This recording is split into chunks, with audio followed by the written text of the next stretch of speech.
Hai, Assalamualaikum dan selamat sejahtera. Baiklah, pada kali ini saya akan menerangkan tentang rekod tak lengkap, apakah maksud, punca dan kesan ke atas perakaunan jika berlaku rekod tak lengkap ini.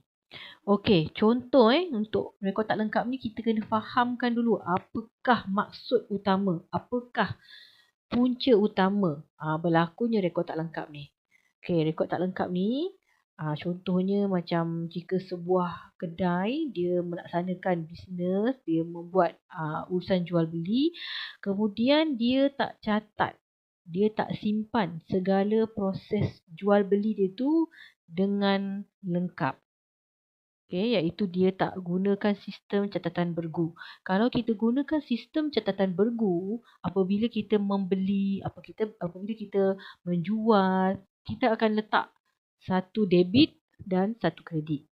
Tetapi apabila dia tak laksanakan sistem catatan bergu, secara automatiknya tak lengkap. Maknanya dia hanya catat sebelah debit saja, ataupun dia hanya catat sebelah kredit saja. Jadi ini dinamakan catatan tunggal. Bila berlakunya catatan tunggal, secara automatiknya akaun kita tak lengkap. Bila tak lengkap, kita tak dapat membuat imbangan. Tak dapat buat pengiraan dan sebagainya. Okay, biasanya yang berlaku dekat rekod tak lengkap ni pada gerai yang kecil-kecil lah. Contohnya dekat pasar dan sebagainya. Dia tak catat dengan sistematik. Okay, ataupun kita fahamkan lagi sekali, catatan bergu tu kalau dia tak amalkan, maknanya dia hanya melaksanakan catatan tunggal. Jadi berlaku hanya satu kali saja catatan, sama ada sebelah debit ataupun di sebelah kredit. Jadi, kenapa benda ni berlaku? Mengapa berlakunya rekod tak lengkap ini? Okey, yang pertama, mungkin keadaan bisnes tu sendiri ataupun tuan kedai tu sendiri dia tak tahu cara yang baik untuk menyediakan sistem catatan bergu. Kalau makcik-makcik yang jual kat pasar tu, awak rasa dia akan catat ke debit kredit? Biasanya tak. Dia dapat duit tu dia tu simpan. Okey.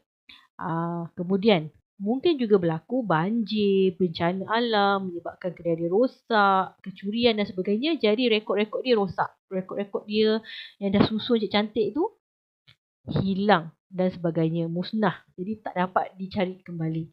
Bila tak dapat dicari kembali, tak dapatlah kita menyediakan akaun dengan baik. Okay? Ataupun kedai tu kedai yang elok tapi dia tak catat dengan baik. Mungkin kerana kewangan dia tak catat dengan baik, tak simpan dengan teratur, pemilik perniagaan sendiri tak tahu nak susun elok-elok dokumen dia.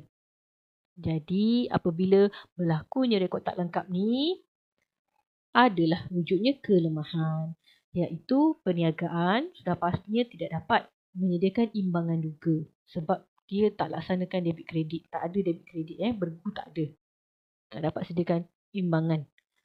Bila tak dapat sediakan imbangan, maka tak dapatlah kita sediakan penyerta kewangan, iaitu akaun perdagangan untung rugi dan juga penyerta kedudukan kewangan. Jadi tak dapatlah kita nak mengira untung ataupun rugi sesebuah perniagaan. Kenapa berlaku tak lengkap ni? Pertama, dia tak amalkan prinsip catatan bergu, keringat. Yang kedua, langsung tak merekod. Yang ketiga, dokumen dia tak lengkap. Ataupun dia susun, dia tak simpan dengan sistematik. Dan yang keempat, sama ada rekod akaun dia hilang ataupun musnah. Okay, jadi bila berlakunya rekod tak lengkap ni, kesan ke atas perniagaan sudah pastinya pertama, kita susah nak cek kesilapan. Dan juga apa terjadi pada buku akaun kita. Dan boleh juga berlaku penipuan. Mungkin kita nak kata kita rugi. Tapi duit tu dah simpan dalam poket. Tapi kata rugi. Jadi orang tak dapat cek duit tu. Ataupun kita tak dapat nak mengira untung rugi perniagaan. Imbangan duga tak dapat disediakan. Penyerta kewangan tak dapat disediakan. Dan sudah pastinya apabila kita tak dapat menyediakan perakaunan, maka kita tak dapat nak menilai, nak membandingkan prestasi perniagaan tersebut setiap tahun ataupun membandingkan perniagaan tersebut okey ke tak okey berbanding dengan kedai lain. Jadi kita tak dapat nak semak dengan baik.